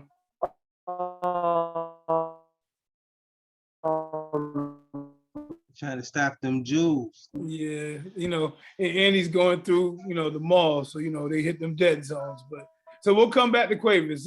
We can mute Quavis, and I'm gonna go to Mike Johnson. I got a phone call. I froze it. But anyways, okay, go ahead. If I make a in love, I want folks to feel like way. And I know that there's folks out there that's like, I'm gonna make a violent song, so I want folks to be violent. So there is what I think what happens is that when people think of the hood and they think of fighting and they think of violence, the first thing they think about is music, not broken homes, not frustration, not money, just that. So I understood where he was coming from. I don't agree with him because he just took something that was going down and automatically blamed it on the art. Hey, listen, I've been at a bunch of clubs. You play a song white folks listen to called "We Got," and they get crazy. What song was that? You were breaking up. You know what I'm saying? Watch this stuff happen, some fight over this stuff. And then there's violence involved. The first thing they think about, which is it's completely foreign to me. So that's my take on that part. See, he gave the key up and then it messed up until he finished at the end. You see that, right? He outside now. Yeah. As soon as he's about to say this, he said, If people bop that couldn't brother get within the the song. max. I want to know what the song was. What song was that again, Quavis? You can hear me? Y'all can I hear hear you me? now. Oh no, basically what I was saying is that I agree with Coach. The part where there was no music being played, but automatically they thought it was rap music. It could have been anything. It could have been ongoing issues the person had. It could have been something. We heard that part. Okay, At the end, when you were saying that there is a certain song that white people play and they go crazy. Yeah, well, white folks, you go to the. When I went to these bars in the East Bay, we play a song called "Hold On to What We Got." Man, you would think they was playing "Shoot 'Em Up," man, or "Hit 'Em." It goes down. Listen to the title of that song. Yeah, Okay. man. And the last part I said is that I just think it's. Yeah. Every time, it never You fails. got muted, see? See, Zoom trying to stop us, man. So hold that thought, Sorry, Quavis, hold brother. that thought, because every time it goes into mute. So hold that thought, and I'm gonna come back to you. Mike Johnson, I'm gonna get your assessment real quick. So give me no, not real quick. Give me your assessment on that video and what resonated when you seen that? What resonated is one key aspect that we didn't have since this issue been going on in our community, which is technology, camera phone. This been going on since. Like, and the other problem is, the one thing that made me love hip hop was the guidance I had to listening to hip hop. I was told what was real and what was not. You know what I'm saying? So I was able to understand a lot of things in hip hop. So technically speaking, his problem is he probably don't understand hip hop. Wait, mute your phone, please. Oh, my bad. 16 just pepperoni. Carlos, can you mute Quavis? Oh my God. Why you got that pepperoni pizza, man? Cardi. I'm sorry, Mike. Go ahead, bro. But but for real though, like, he has a misconception of what hip hop is, right? And what people do to hip hop to gain money off of it. Because the sad reality is sex sells. But that had nothing to do with sex appeal. That had everything to do with what Coach said, people in their hearts. Or, you know what I'm saying? Or things, it's a plethora of things that could have went down. It probably wasn't even punches. You know what I'm saying? The punches had soul behind them. Like that wasn't no drunk. Like you know what I mean? That was different. That was passionate. That was passionate. Yeah. You could tell, you know what I'm saying? You could tell when something is passionate and when something is not passionate. Somebody just doing something just to do it. You know what I'm saying? That was a very passionate fight. And he misinterpreted a very passionate fight to put out a message that was confusing. Thank you. I'm glad you identified that, because a lot of times in a lot of media outlets, we don't have consistent media outlets that'll tell the full story. So again, like Mike just said, he points out his personal opinion, which is pretty washed in one context or another. And it's not, there is no unbiased or, I forget the term right now, but it's bipartisan media. There's none of that. So with that being said, as MCs, you guys are the media source. You guys are the storytellers, the direct contact and connect to the streets. Being that it is, how connected are you to, again, I asked the other MCs in the last segment, the violence that is going on in the street of Rochester, New York specifically. How connected are you to some of these things that are going down?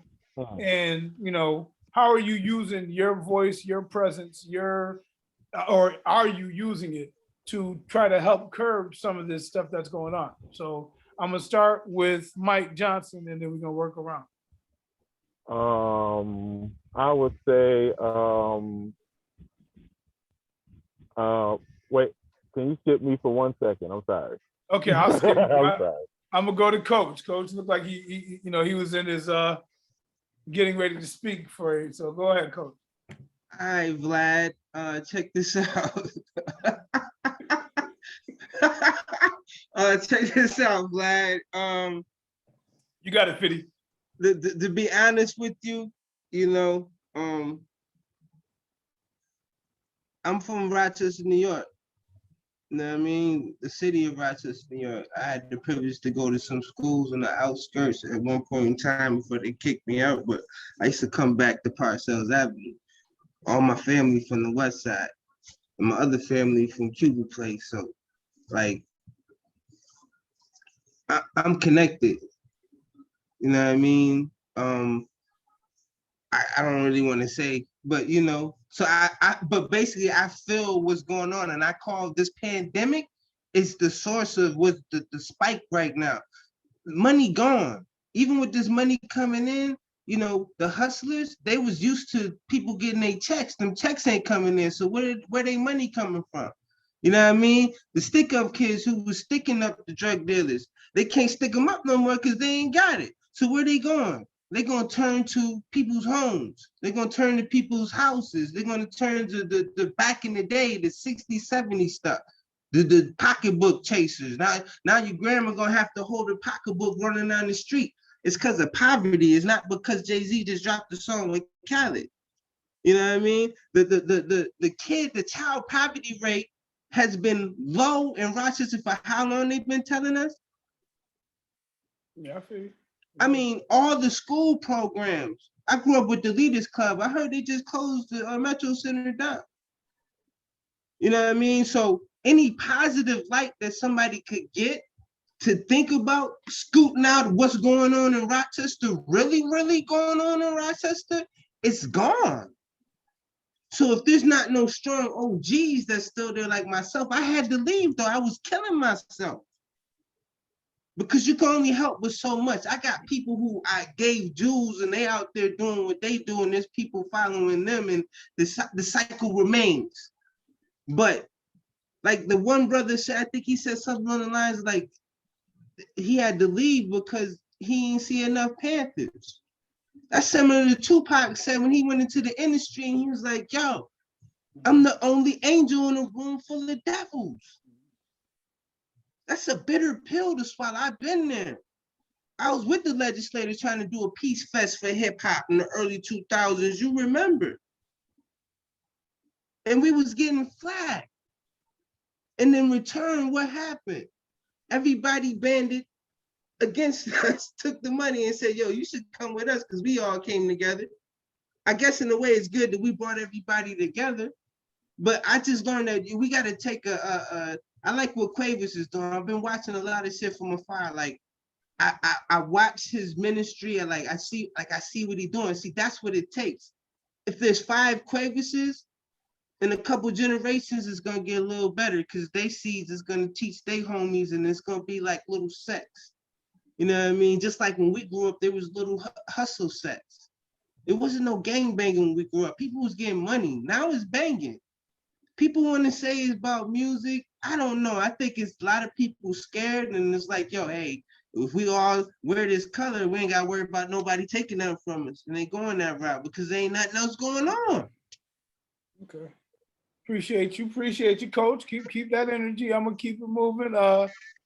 Quavis, same question. I know you kind of addressed this last time we had this conversation, but if you can, how connected are you to the violence in the streets in Rochester, and You know, what are some things that you can, do you address it in a positive, negative tone? How do you address these things? Y'all can hear me, right? Yep. Yeah, I've been connected with it since, mainly when I, late teens, early 20s. That's why I had started the non-for-profits that I have, and doing the GED programs and doing the youth groups and the clothing and the food centers, and helping people find apartments and things like that. I think we got to understand, a lot of us Christians love to say this stuff. We're praying that there's going to be no violence in the city. Well, that's a lie. It's not. That's because God's word is true. People are going to die. The wages of sin is death. It is what it is. Unfortunately, a lot of people that get murdered is because the nonsense they get themselves caught up in is very few random stuff, right? Very few random stuff. And the thing is, it's going to be people that's going to die. So I would be an idiot and a half if I'm out here saying I'm going to save the world with what I do. No, I know I can get one because I know there's a 20-year-old Quavis Walker out there. You know what I'm saying? I know that there's somebody out there. I know that there's a young person out there that feel like they have to go through what I went through, right? So I know I can get one, and that one and get some. You feel what I'm saying? That one and that some and get more. So people who get murdered, sometimes you want to refrain from the news because you just don't want it to be somebody that you know, or you don't want it to be someone that you know that actually committed the murder. So yeah, I'm connected in it with the phone calls I get from other agencies and things like that, and try to help them by doing like the GED programs and stuff like that. All you need to get is one, and that one again because somebody reached me. Now look at the things the Lord allowed me to do. You feel what I'm saying? So that's my motto with it. I know I could get one killer.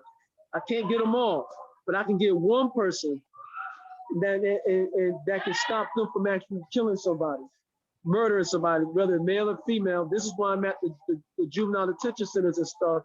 And I say this and then I pass the mic or whatever. No pun intended, but that's a bar. So that was a bar.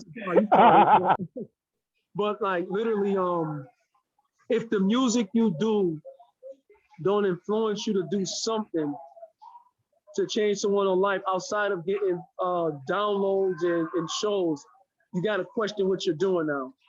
You have to. If it's all about entertainment and shows for you, great. I hope you be the best one out. But if you got a positive or powerful message, you got to think beyond the streams. You got to think beyond the streams. You got to think beyond the marketing. You got to be oatmeal with no flavor in it. All right, go ahead.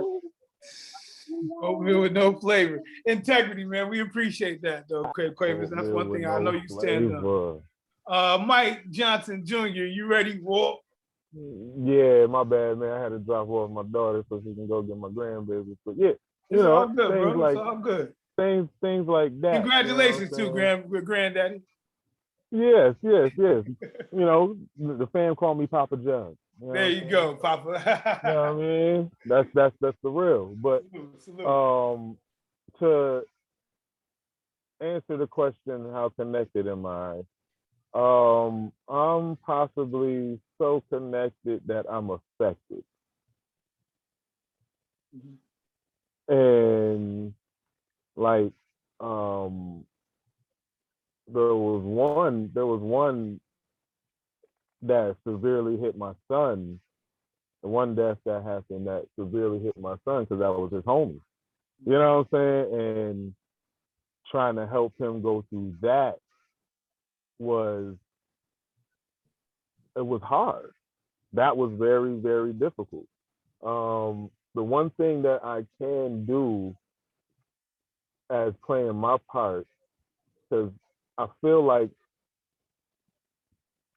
all in all, my fight is inside of the music. You know what I'm saying? But it's also how you carry yourself with the music. And those that I see outside of just rapping, I like to build. And I like to build on, I wouldn't say personal, but mental health is personal. Being yourself is personal. You know what I'm saying? And I feel like a lot of things can nullify itself in our community if people would go inward and deal with their own demons. You know, so yeah, I would say that's my take. I just want to get people to recognize themselves, because it took me a while to recognize me. Young, old school, new school need to know them. That's real though, man. And I'm glad you said that, man, because at the end of the day, like we have to, and every problem that we deal with starts with self. You know what I mean? If I can't see the problem that I'm bringing to, a lot of the times we got kids who deal with the same problems over and over again, and they can't identify that they're the common denominator. So being introspective and being able to look through himself, you know, y'all brothers saying in essence the same thing. Charlotte, Shy the Realist, while you were talking, said I didn't get a chance to talk about the pandemic's major influence on violence. Even the Miami Beach chaos, you have Black people who have been condemned to a life of poverty, that because of poverty, they see Miami like Dubai or Bali, when the reality is, it is as the city is ratchet. They get a chance at freedom from quarantine and want to get loose. That includes their frustrations, then so be it. So with that being said, Shy, do you, while I got your input, Shy, you have any questions for Mike or Coach or Quavis while you were sitting there, any input? I'm gonna ask Shy. And I must add, I know some very, very educated ratchet folks. Hey, you and me both, man. I just had dinner with one. Hey, she's a doctor. I'm like, yo, are you twerking? But yeah, but yo. So Shy, any questions for the OGs? So any of the older MCs that we got out here? Man, I could go on for days. I look up like the 15 Quavis. minutes. So. Yeah, no, I look up the Quavis a lot. I would love to like pick your brain on how to be a lone leader and not be, worried by the fact that you don't necessarily have a team to lead, but you are content with it. You be out here dolo doing what you feel you need to do, what you have the ability to do, and you're not wavered by the fact that you don't have a bunch of people with you. For Mike, when you say that your fight is in your music, I've just now started to, as an adult, accept that and use my music as my activism. But what do you, as an MC that is older than me, think that I could do? And Coach Bell, man, I want to go back and forth with you on the pandemic thing, and I feel like that's something that we could talk about, like, off of this. But yeah, it's so much. Like, I've just been soaking up everything. So we're gonna start with Quavis, Mike, and then Bill.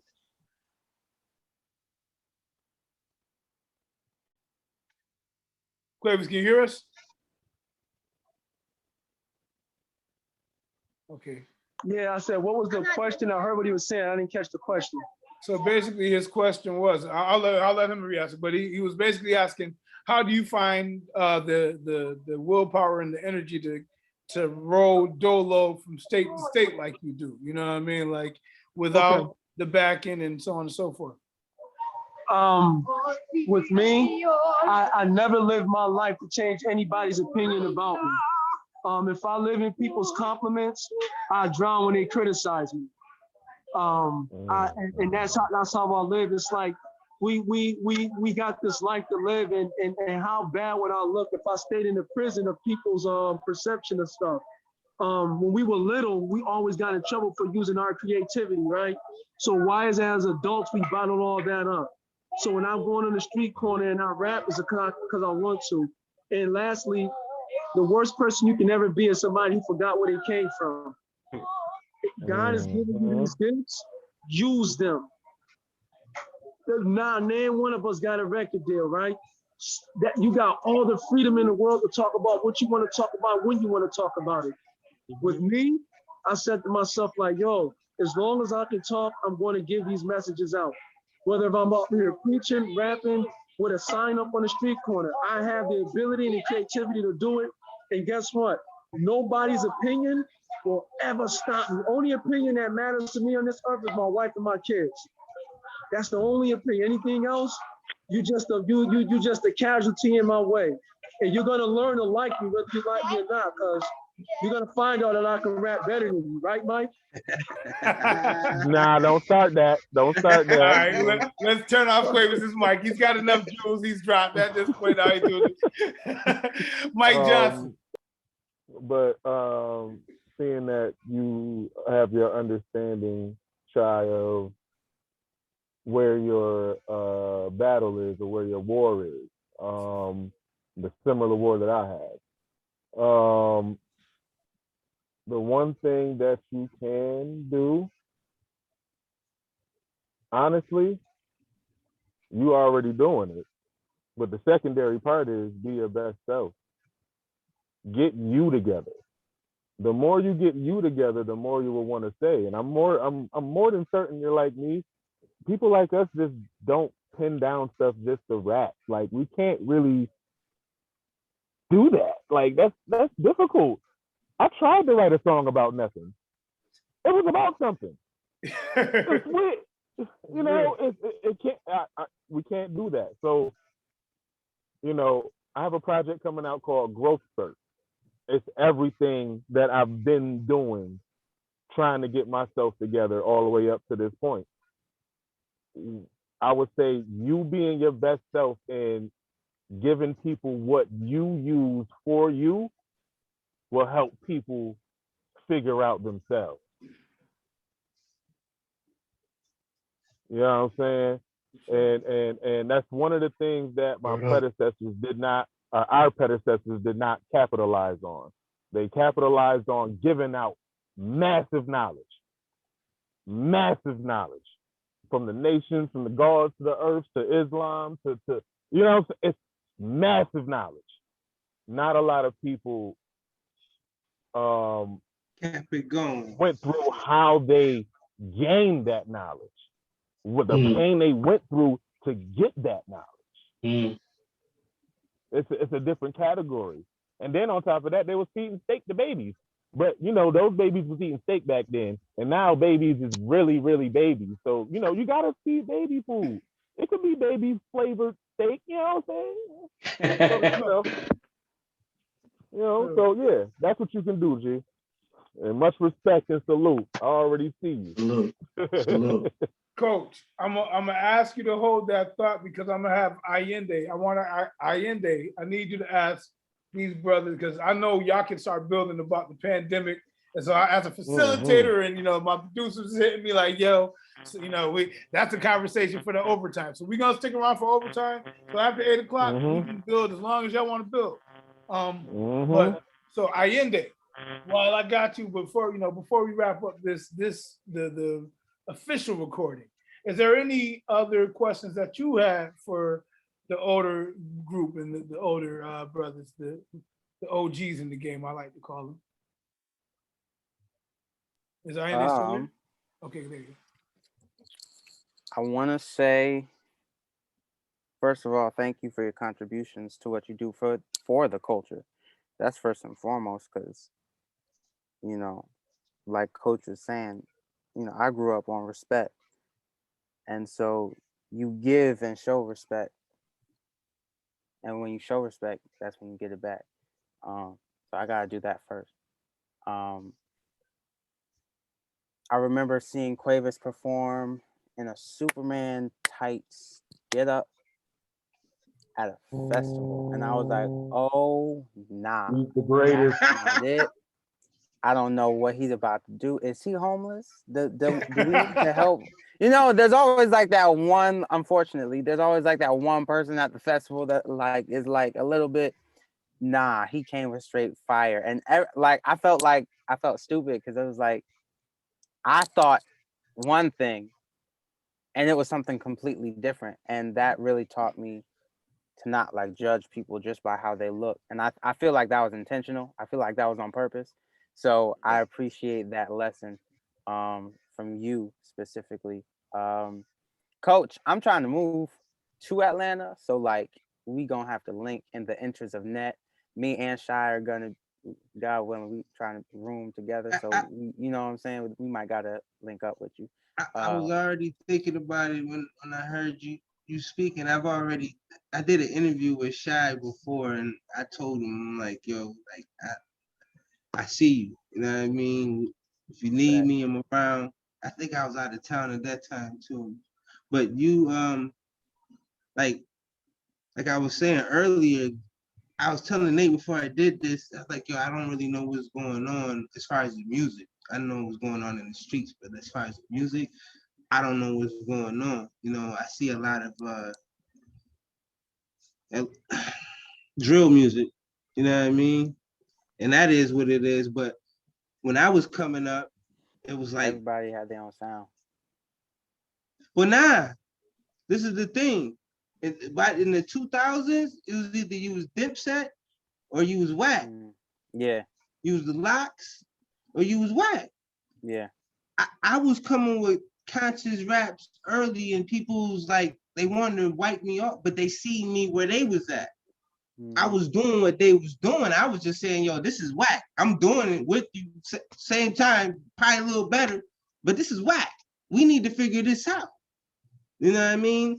Yeah. It didn't really go over too well. It ain't till now that I realized I just need to tell my story. That's it. You know, that goes to shine. Like once you are who you are and you shine, everything else gonna revolve. You ain't gonna have to do nothing. Stuff gonna come to you. You just gotta be the best you. Your best you. You know what I mean? And as far as Rochester goes, I've always been somebody, you from the rock, you from the town, I'm with it. So if you come down here, we're gonna work. But nah, because you say you from the west side, I was like, listen, west side 19th. You already know what it is. You already know what it was. Yeah. You can't tell Shy without Shy. Yeah. So you know, we gonna definitely work. I'm excited to see that there's another generation behind us who I don't know how much influence I personally have, but it don't even matter. What it is that y'all on the same wavelength. Y'all just on y'all way. Yeah. Y'all doing it what y'all know. Y'all couldn't have possibly seen what I seen to be delivering what I'm delivering. Y'all stuff a little different. You know what I mean? So that bridge, if we can get this bridge going, I'm just the encyclopedia of knowledge that you guys can have along your way. Cause I'm trying to get an executive role. I'm rapping because people want me to rap. You know what I mean? It's not about money. I'm making a living without it. I can make a living with it. I don't want the fame. I know what comes with the fame. I just want my people to know they're not alone. You know what I mean? So I'm long-winded, my bad.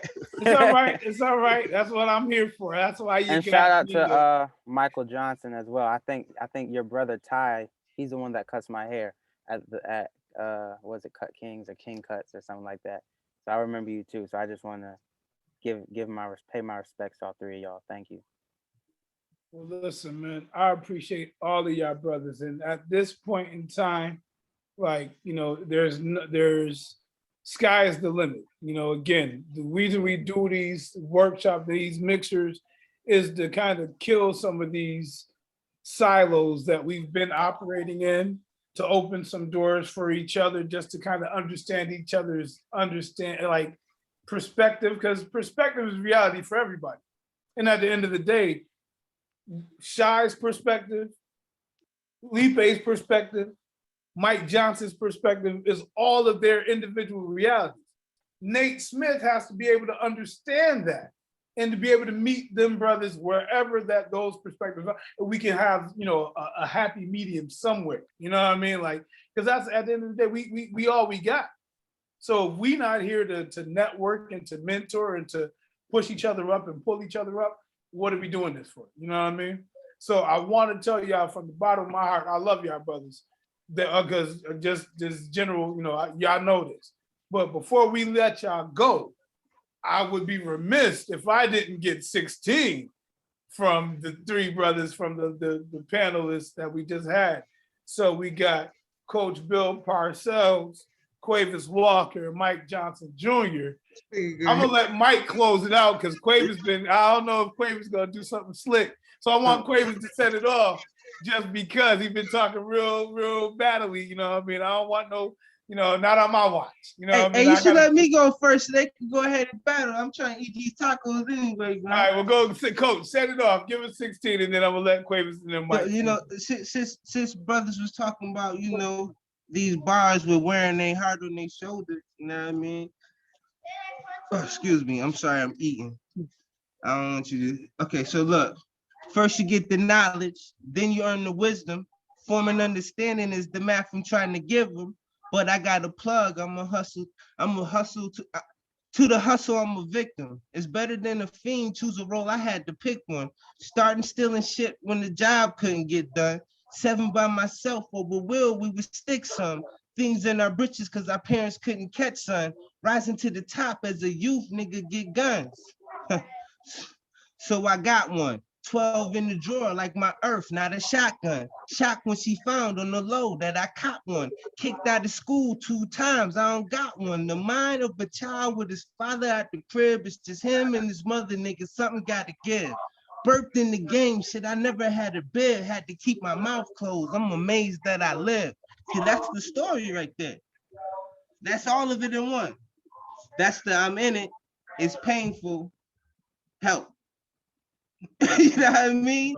That's all I can give you. Now, in that, if you find purpose, I did my job.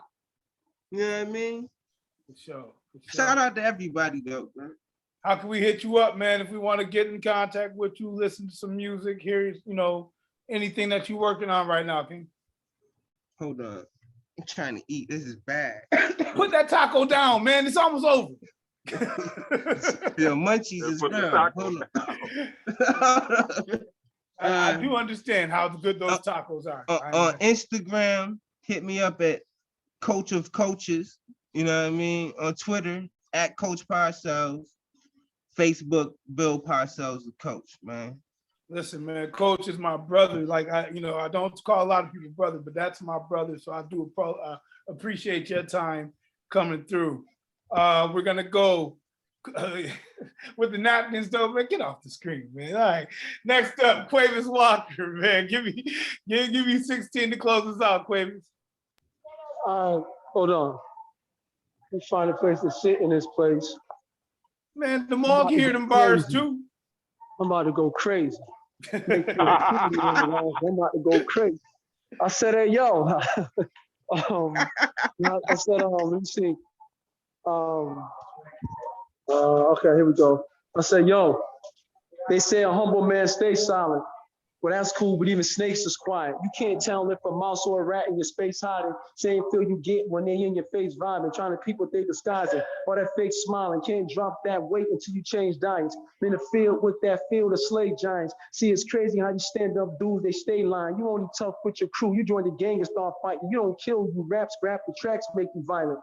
Y'all got some explaining to do, because I'll be thinking like, who the heck painting your view? Or I'll be thinking like, who you let painting your view? I got a couple words, dog, that's pertaining to you. I know I get it in a minute, this conversation is new. This is grown men talking in your language, dude. I'm like, well, tell me how the heck you tough. I hope your help gives up and then you self-destruct. Because if you felt this punch, your whole chest get crushed. Then smack them on sight like, set this up. Bad boys hit the stage and their heads get puffed. Gaslight, give me 10 on the second pump.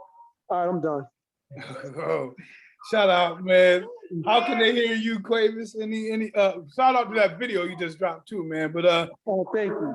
Yo, man, how can they get at you, man? How can they holler at you? This is Quavis Walker on YouTube and Spotify and all that, Facebook, Instagram, same name, same thing. So if you're interested, Quavis Walker. For sure. Last but certainly not least on this one is my guy Walt. Yo, what do you say? What is that? What is that call? I've been trying to do it all day. I'm actually just saying what. Okay, gotcha. Because you gotta see it in the diaphragm though. Like somebody like trying to say like you're not about what you about. You know, okay. Like you know what I mean? Like you know. Listen, whenever you hear that before the track, you know it's gonna be something crazy coming after it, man. So that's a fact. Give me 16. That's closing us out, man. You know, y'all can hear me. Everything good? Oh, for sure. Since we was on this topic of getting self right, I'll go with a personal joint. I said I had a talk with my pops. He going through it. He been stressing a lot. Lack of money got him leaning towards moving the rock. That he don't want to take over the block with greed in the palm of his hand while the other hand holding a Glock. He said, in the hood, people love what you got, but I know where I came from, son. I never forgot. But I'm afraid if I pop a shot, bodies will drop. Closed eyelids. Then I'm afraid I never would stop the violence. I said, Black, I'm feeling your pain. At one point, shoot, I was feeling the same. But moving wrong has negative gain. That was when the money adds up quick, but has negative change. Remember when you had your life book when I was a cub? Shaheed passed you the green, then you rolled up a dub. Name my brother Almighty, name me all the above. Your name was wise, because the people knew that you was. Shabazz in the back, Hakim was puffing the bud, while you told us the hate is nothing standing next to the love. Then you said, watch who you trust. Snakes is visible, only because they try to have the mental as us. Boy. Yo, man. Listen, again, while y'all brothers were spitting, I can show y'all the messages, all the fires that was going through the group chat. Y'all brothers is a different plane, man. Y'all some alchemists, man. Y'all make something out of nothing, man. So I got to salute you, man. Mike, how do we he rose threw up on the damn group chat. Goodness gracious. He was sick. All right. So how can we get in contact with you, bro? How can we hit you? All of my social medias at Jugga MC. So that's at JUGGA MC. You know, that's all platforms. If you want to get on the game, you think you nice in 2K, Jugga MC. That's me, you know what I'm saying? But if you want to get in tune with any of the music, I got 2 singles out right now. My mixtape is coming soon, Growth Spurt. The 2 singles that's out, The Head Nodder and Get With Me, featuring my boy DV Elias Christ. They're both on all streaming platforms, Spotify, Apple Music, all of that. And if you want to check out more music from me and high caliber music as well, this is hcm.com. And you can get everything from my cousin's instrumentals to JD Riggs, God's Gift 2, to Shea Blues, the check-in. And everything is from the town. You know what I'm saying? So show that love and respect. I love the support, and I thank y'all. Salute, man. Salute, man. He's saying names like DV Elias Christ. Like that was a very low key but high key flex right there, man. You know, that's a if you know, you know. You know, smooth the gambler, trick of the gambler, smooth the hustler. You know what I mean? Ruckus click. Come on, man. Oh yeah, and the video with the video Get With Me featuring DV Elias Christ is out right now on YouTube as well. I can run those up too. Dope, man. Dope. Listen, man. Again, this is always a good time, a great time, great energy when I'm with any of y'all brothers in one room. When we get this COVID stuff over with, we gonna get y'all brothers on the stage together. June 19th, Juneteenth, we gonna rock out. All right. I'm gonna have a stage for us. We gonna rock out Juneteenth. All right. So I'll keep y'all in you know the mist for that one, because we want to keep the peace. You know what I mean? Yeah, you see, you sneaky. You sneaky. Thank you. You're real sneaky. So, with that being said, I'm gonna stop talking. I appreciate y'all time. I'm gonna turn this over to my brother, my mentor, another OG in the game, represents the old school and the true school.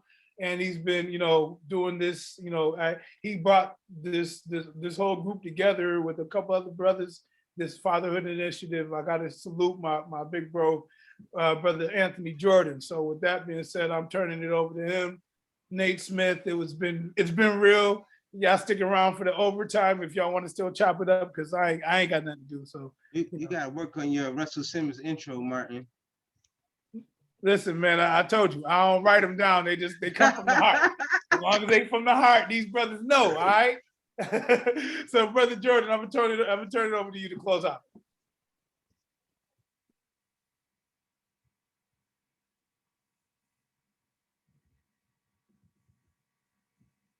Or I guess y'all wanted some bars from Nate. I mean, I don't know where Brother Jordan is. Brother Jordan. Bars from Nate. Or Dr. Kodo. But, you know, before y'all go, well, let's see what we can do. I got a go-to I could always go to, you know what I mean? Ready to lock and load. I spit bombs that make your block explode. I'm rhythm and blues. My rhythm and blues kills your jazz and it rocks your soul. I'm hip hop, so I walk and speak the gospel, whether you're Baptist, Catholic, Muslim, Pentecostal. My walls do many things that make it hard to escape the realm of the light. So get out the dark tuber. Smart few tried to change this system. I do my part 2 plus this flame I'm spitting. I'm done. That's it. So with that being said, I got Dr. Kodo or Brother Jordan. I was just trying to, you know, fill some time, you know, because we don't want dead air. You know what I mean? Eric Rose's frown on that. So I'm gonna turn it over to them brothers, man. If y'all can close us out, man. No, I appreciate you, Nate, and I appreciate, you know, the group of individuals with all the. It was fire. It was pure. I'm in here. I'm finna call the police and the fire department, and I need an AMD or CBD. Somebody come give me some oxygen. You brothers are amazing. New York. Tony, I think we lost you. I'm sorry. I'm done. I had an outburst because it was just so exciting tonight, but I'm done. Thank you, brothers. Thank you from all the brothers who support the Fatherhood Engagement.